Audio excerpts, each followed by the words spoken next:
এই কোৱেশ্চনটোলে মন কৰক 2/5 শতাংশত প্ৰকাশ কৰা 2/5 শতাংশত প্ৰকাশ কৰিব দিছে যেতিয়া এনেকুৱা ধৰণৰ কোৱেশ্চন আপোনালোকৰ ওচৰত আহে তেতিয়া আপোনালোকে এটা কথা মন কৰিব যে আমি 4% কি বুলি লিখো 4/100 বুলি লিখো হয় গতিকে এইটোকো যদি আমি তলৰটো যদি 100 কৰিব পাৰো তেতিয়া হলে এই বস্তুটো মানে 2/5 টো শতাংশত প্ৰকাশ কৰা হৈ যাব কেনেকৈ হ'ব চাব একেবাৰে সহজ অংক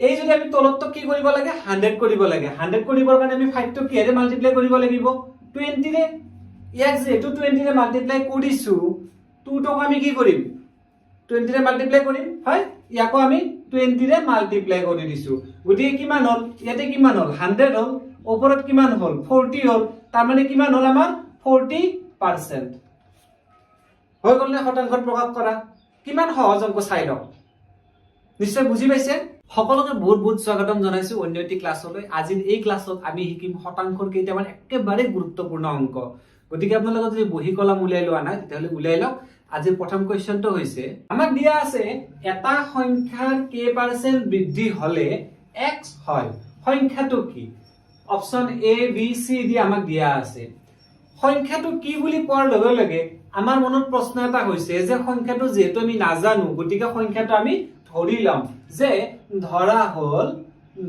হল সংখ্যাটো ইয়াতে যেটো x আছে গতিকে x নধৰো আমি সংখ্যাটো a b c d হোৱাটেভাৰ আপোনালোকে ধৰিব পাৰে মই m বুলি ধৰি ললো যে সংখ্যাটো m এতিয়া কথাটো হল যে m সংখ্যাটোৰ k% বৃদ্ধি হৈছে m ৰ k% যদি বৃদ্ধি হয় m ৰ k% মানে কিমান m ৰ k% মানে হৈছে m ৰ মানে হৈছে মাল্টিপ্লাই k% মানে হৈছে k/100 তাৰ মানে আমি কিমান পালো m * k / 100 গতিকে এইখিনি কি হ'ব বৃদ্ধি হ'ব সংখ্যাটো আমাৰ কিমান ধৰিছিলো m ধৰিছিলো হয় গতিকে m ৰ লগত আমি প্লাস কৰি দিছো এইখিনি according to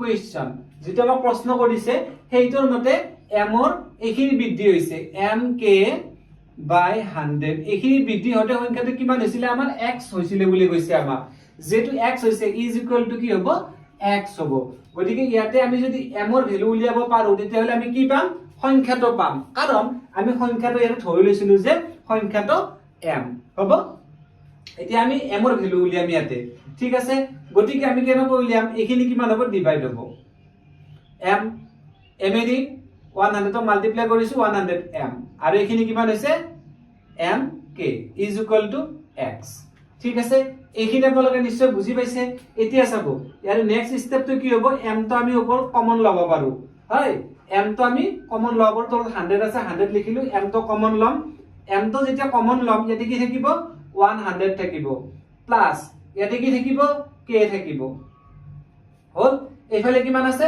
x আছে এতিয়া আমাক লাগে m ৰ ভ্যালু গতিকে m তো আমি ইয়াতে ৰাখি দিম m তো ইয়াতে ৰাখি দিলু ৰাখি দিয়াৰ পিছত 100 তো ইয়াতে কি হৈছে ডিভাইড হৈ আছে সেইফালে গলে কি হ'ব মাল্টিপ্লাই হ'ব 100x হ'ব হয় 100 প্লাস k তো ইয়াতে m ৰ লগত মাল্টিপ্লাই হৈ আছে সেইফালে গলে কি হ'ব ডিভাইড হ'ব কিমান ডিভাইড 100 প্লাস k হয় 100 প্লাস k গতিকে m ৰ হলে আমি কি পালো এইখিনি পালো কিমান পাইছো 100x / 100 প্লাস k গতিকে কোনটো অপচন শুদ্ধ হ'ব আমাৰ a টো আমাৰ correct answer 100x / 100 plus k m ৰ ভ্যালু m মানে সংখ্যাটো ধৰিছিলো হয় নিশ্চয় বুজি পাইছে যদি কৰবাত কিবা অসুবিধা আছে আপোনালোকে বেক কৰি চাও তাৰ পিছতো যদি কৰবাত বুজি নোপোৱা আছে কমেন্টত জনাব মই নেক্সট ক্লাছত আকৌ কভাৰ কৰি লম ইয়াক হ'ব নেক্সট কোৱেশ্চনটো একবাৰ দিছো এটা সংখ্যাৰ 5% যিমান 500 টকাৰ 12% সিমান তেন্তে সংখ্যাটো হ'ব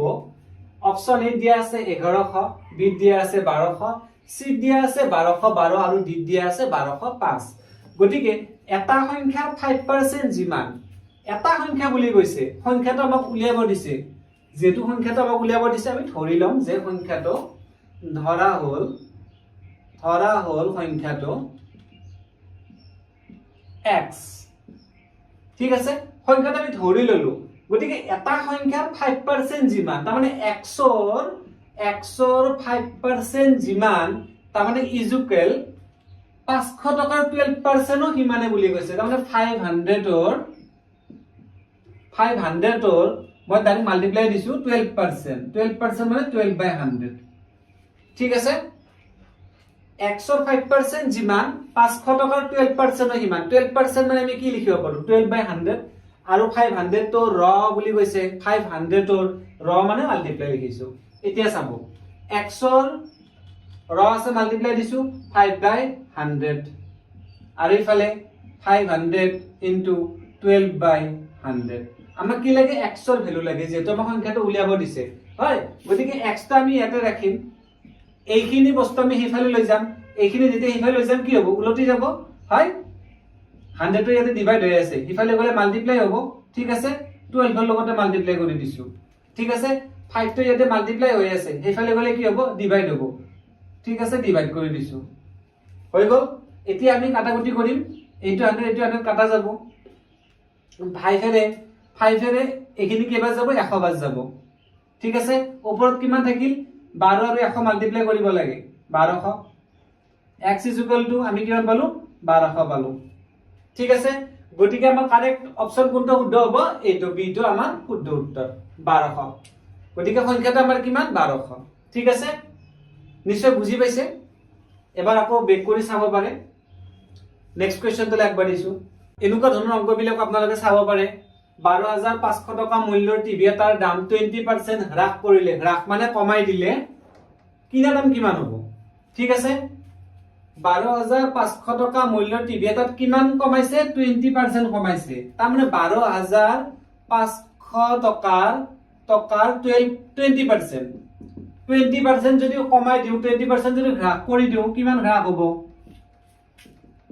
12,500 ৰ মানে মাল্টিপ্লাই 20/100 আমি এনেকৈ লিখিব পাৰো। এইটো 0 এইটো 0 এইটো 0 এইটো 0 কাটা গল। এইখিনি মানে কিমান 5 2 10 0 হাতে থাকিব 1 2 2 4 4 1 5 2 1 2 আৰু এটা 0 আছে এইটো দিলু। তাৰ মানে এইখিনি টকা আমাৰ কি হ'ব কমি যাব। দাম আছিলে কিমান 12,500 টকা। 12,500 টকাৰ পৰা এইখিনি কমি যাব না নাই 20% বুলি কৈছে। 20% যদি কমি যায় -2,500 এইখিনি টকা কমি যাব। কিমান থাকিব 12,500 পৰা 2,500 টকা মাইনাস কৰিলে আমাৰ কিমান হ'ব 10,000 হ'ব। 10,000 টকাত আমি এই টিভিটো কিনিব পাৰিম। গতিকে আমাৰ কিনা দামটো কিমান পালো 10,000 টকা পালো কিনা দামটো। ঠিক আছে, নিশ্চয় বুজি পাইছে। একেবাৰে সহজ অংক, আপোনালোকে এনেকৈ কৰিব, অংক হৈ আছে। ঠিক আছে, নিশ্চয় বুজি পাইছে আপোনালোকে। যদি কৰবাত কিবা অসুবিধা আছে সেইটো মোক জনাব, মই নেক্সট ক্লাছত ইয়াক আকৌ কভাৰ কৰি লম। গতিকে এনেকুৱা ধৰণৰ মেথছ প্ৰায় আহি থাকে, আপোনালোকে ভালদৰে চাই লওক। এই ক্লাছটোত শতাংশৰ আৰু বিশদভাৱে আমি অংক শিকিম। চাই থাকিব লাৰ্ণ উইথ হানিফ। আজিৰ ক্লাছটো বেছি দীঘলীয়া নকৰো। সকলোকে শুভেচ্ছা জ্ঞাপন কৰিছো। সকলোলৈ বহুত বহুত ধন্যবাদ।